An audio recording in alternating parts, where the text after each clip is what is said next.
Сина ми е 12 годишен. Тази година завърши 5-ти клас. Учи в 39-то столично училище в квартал Младост.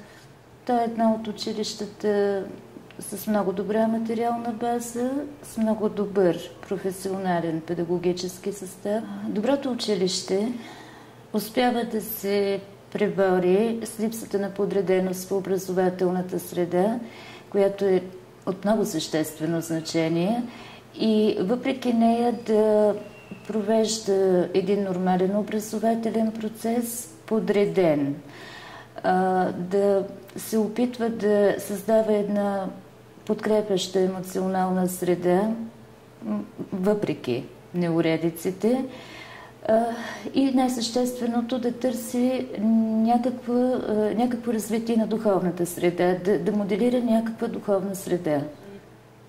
Аз мисля, че липсва обратна връзка.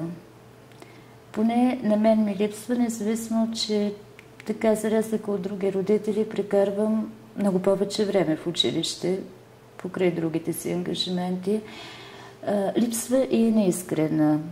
Родителската среща не е мястото, където тя се получава. Родителската среща е мястото, където се съобщава какви оценки има дете, но ние това го знаем от бележника му. Каква е дисциплината, това го знаем от забележките в бележника.